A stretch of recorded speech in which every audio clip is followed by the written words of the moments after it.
संभवाय च मयो भवाय च नमः शंकराय च मयस्कराय च नमः शिवाय च शिवाय च। ओम शांति शांति शांति।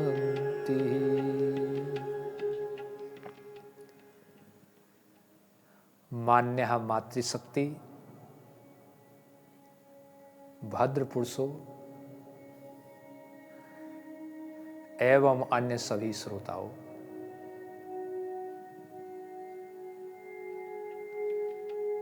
आप बहुत लंबे समय से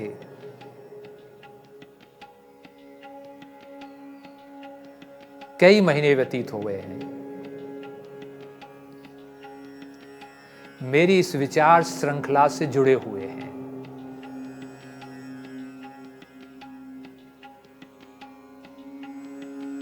और जब हमने ये विचार श्रृंखला प्रारंभ की थी, यदि ध्यान हो तो मैंने बताया था कि यदि व्यक्ति 20,416 वेद के मंत्रों में से एक मंत्र को भी अपने जीवन में व्यवहारित कर ले तो सारे संसार के सुख और ऐश्वर्य उसके पास हो जाते हैं।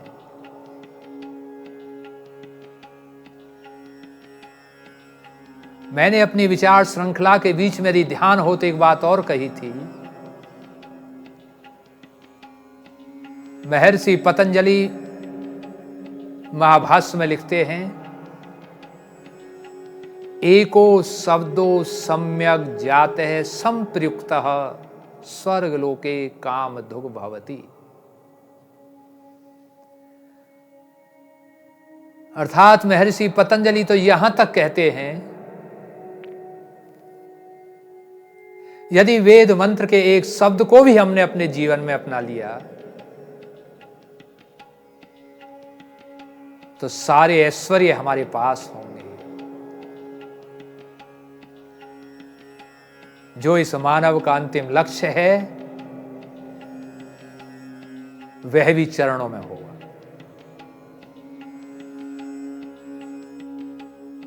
तो मैंने एक वेद मंत्र लिया था आपके सामने, आपको ध्यान हो, कई महीने बीत गए। ओम सत्यम बृहत ऋतम उग्रम दीक्षा तपो ब्रह्म यज्ञ है पृथ्वीम धारयन्ति सानो भूतस्य भव्यस्य पतन्निर्लोकम पृथ्वी न कृणोतु।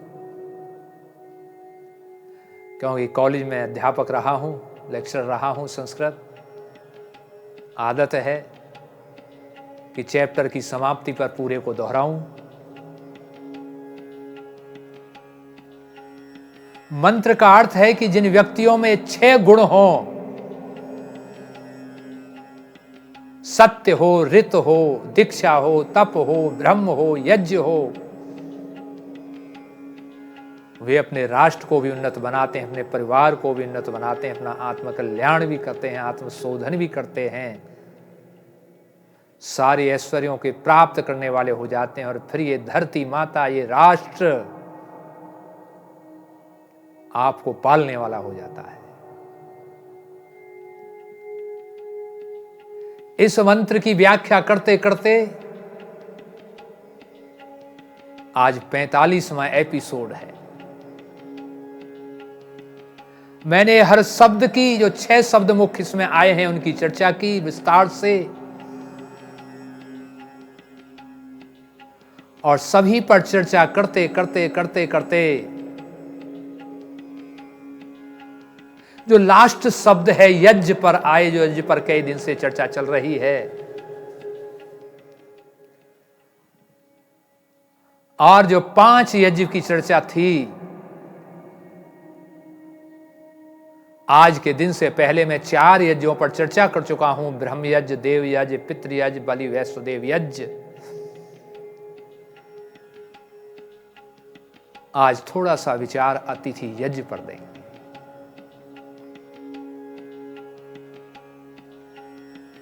पवित्र आत्माओं, अतिथि यज्ञ के बारे में प्राय ये माना जाता है कि जो बिना तिथि घर पर आ जाए वो अतिथि है।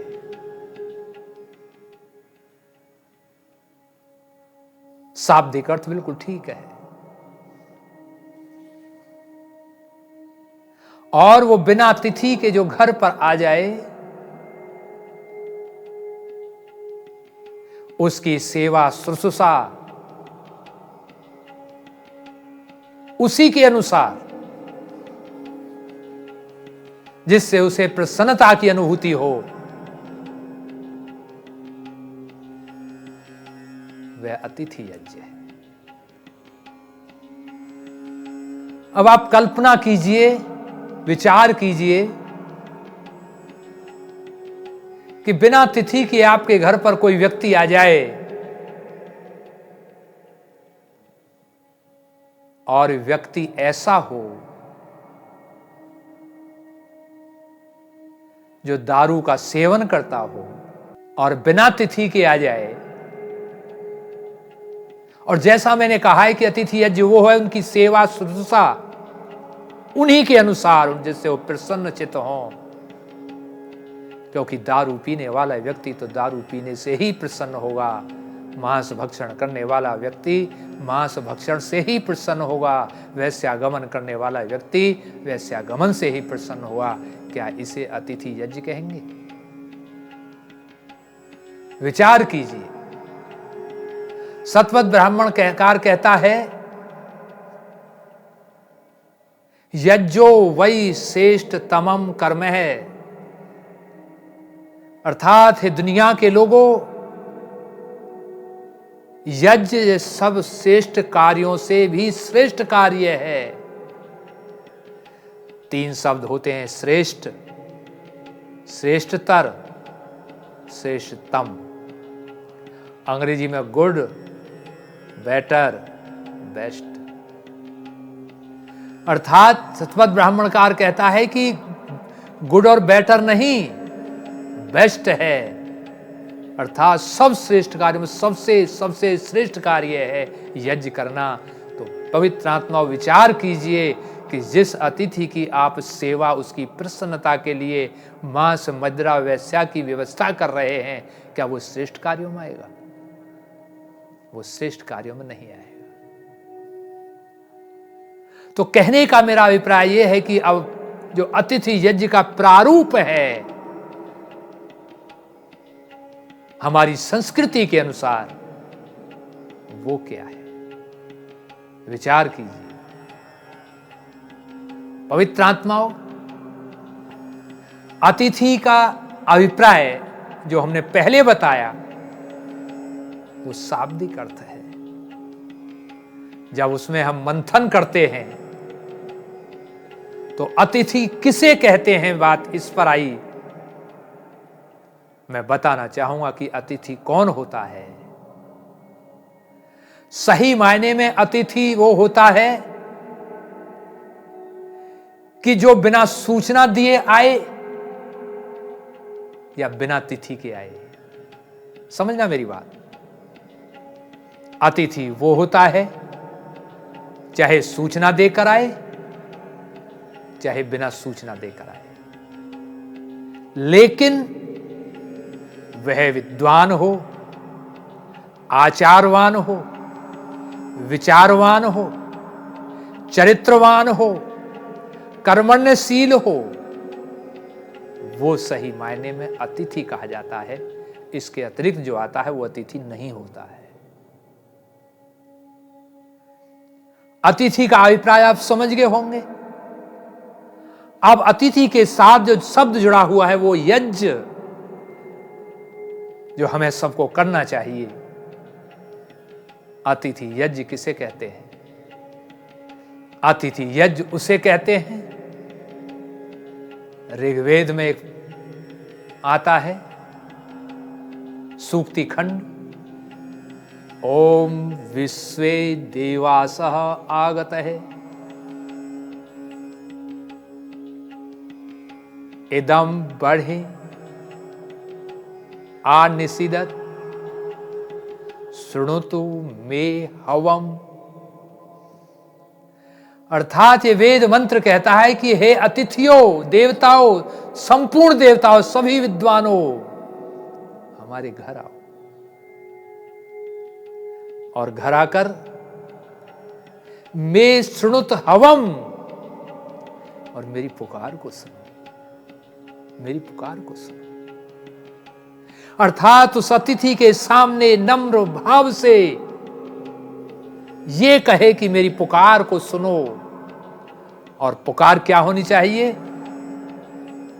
महानुभाव बताइए, आपके लिए भोजन में क्या बनाएं, आपके लिए बिस्तर कैसा लगाएं, आपके रहने के लिए कौन सा कमरा उचित होगा, ये कहें उनसे।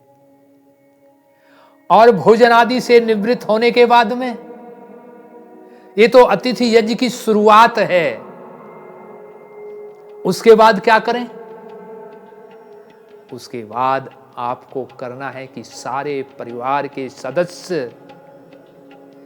एक जगह बैठे, ऊंचे आसन पर अतिथि को बैठाएं और उसे ज्ञान विज्ञान की प्रश्नोत्तर माला चलाएं। और यदि आपने ज्ञान विज्ञान की प्रश्नोत्तर माला नहीं चलाई, ज्ञान प्राप्त नहीं किया, तो आपका अतिथि यज्ञ अधूरा ही रह गया। अर्थात आपने सेवा शुश्रूषा खूब की, जो चाहता है वो किया आपने, और जो विद्वान होगा, चरित्रवान होगा, आचारवान होगा, वो मांस मदिरा की बात नहीं करेगा, वो सात्विक भोजन की बात करेगा। आपने इतना कर दिया, आपका 50% अतिथि यज्ञ पूरा हुआ। और 100% यज्ञ पूरा होता है जब आप उससे वार्तालाप करें, उनसे ज्ञान अर्जन करें प्रश्नोत्तर माला के माध्यम से। तो पवित्र आत्मा समझ लीजिए कि ये आपका अतिथि यज्ञ पूरा हुआ। इस तरीके से अतिथि यज्ञ करना सीखें, देखेंगे आपके जीवन में एक नई तरंग आएगी, नया आनंद आएगा। क्योंकि विद्वान, चरित्रवान, आचार्यवान वो सत्ता होते हैं, वो जिसके घर में जाते हैं वो बड़े भाग्यशाली होते हैं। और इतने भाग्यशाली होकर वो तुम पर कृपा करते हैं, तो दोनों ही भाग्यशाली हैं। क्योंकि गुरु को भी आनंद तभी आता है, अतिथि को भी आनंद तभी आता है, जब उसके लगाए हुए वृक्ष फल युक्त हो जाते हैं। और जब तक अतिथि या विद्वान या गुरु, उनके शिष्य, अर्थात जिस परिवार में वो जाते हैं, उनमें फल दिखाई ना दे, तो उन्हें आनंद की अनुभूति नहीं होती है। तो कहने का अभिप्राय, अतिथि लोगों से जो हमने बात सुनी है, उन्हें अक्षर से जीवन में धारण करते हुए अपने जीवन को जब हम उन्नत बनाते हैं, यही अतिथि यज्ञ की ऊंची पराकाष्ठा है। उस तक हमें पहुंचना चाहिए। और यदि हम ऐसा करते हैं तो सही मायने में अतिथि यज्ञ करते हैं। आप लोगों ने कई महीने व्यतीत हो गए। प्रिय श्रोताओं, मेरी बातों को बड़े ध्यान से सुना। आप सबका मैं हृदय से आभार व्यक्त करता हूँ, अभिनंदन करता हूँ। आज ये जो एक टॉपिक चला था, आज उसका समापन है। ये अंतिम दिन का प्रवचन था। आप इनमें से देखेंगे, थोड़ा गहराई से सोचना। यदि आपने अपने जीवन में इस कड़ी के जो 45 प्रवचन हैं, यदि आपने एक को भी अपने जीवन में अपना लिया, तो आपके जीवन में आनंद ही आनंद भरेगा।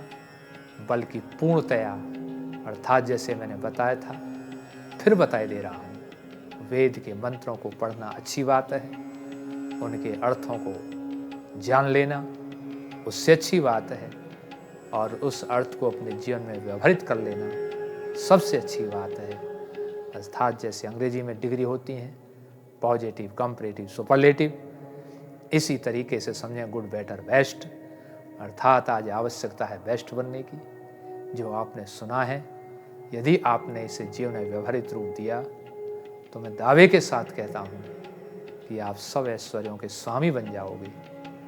पुनः आपका अभिनंदन करते हुए मैं अपनी वाणी को विराम देता हूँ। इति ओम शांति।